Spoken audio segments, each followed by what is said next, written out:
Oi pessoal, tudo bem? Nessa semana da consciência negra, eu venho trazer para a consciência de vocês alguns fatos históricos sobre a escravidão que muitos de vocês desconhecem. Primeiramente, eu inicio dizendo, pessoal, que todos nós somos descendentes de escravos, independente da cor da sua pele.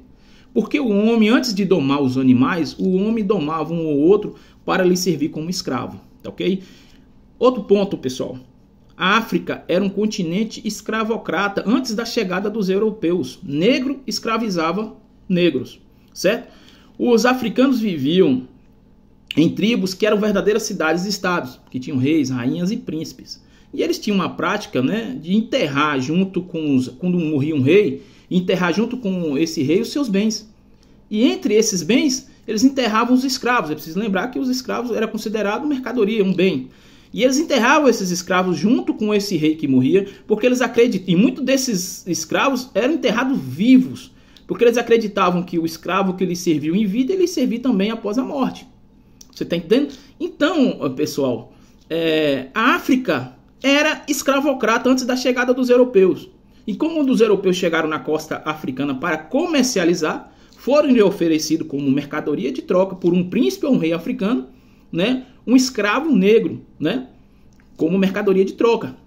Então esses fatos históricos vocês não tomaram conhecimento. Vocês tomaram conhecimento, obviamente, como eu também por muitos anos só tinha conhecimento, para mim só existia esse tipo de escravidão, que era a escravidão europeia transatlântica.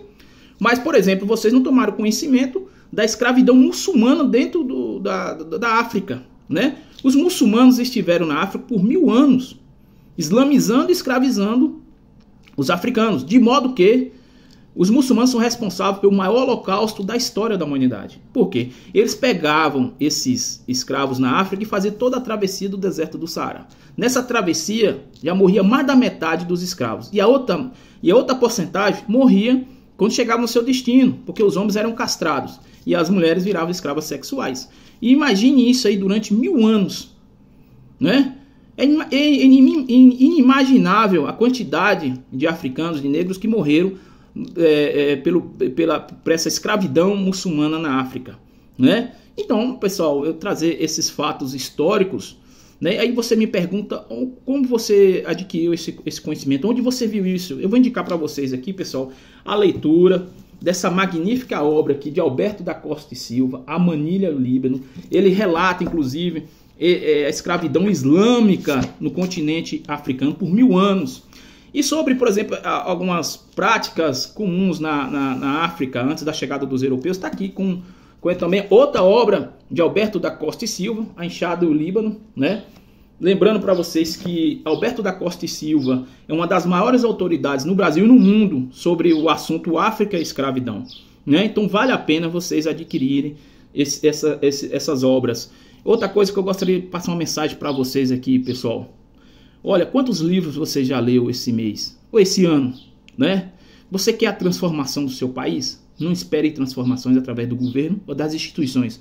A transformação começa por você. Comece a adquirir conhecimento. O conhecimento é a arma da transformação da sociedade. É os intelectuais que transformam a sociedade.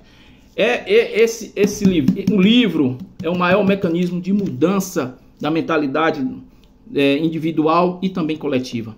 Então comece a estudar, comece a ler e comece a influenciar em sua casa, seus vizinhos, seus amigos. Use as redes sociais. Este é o caminho para a mudança da nossa sociedade. Sem pressa, sem agonia, com muita fé em Deus e também com muita perseverança e estudo.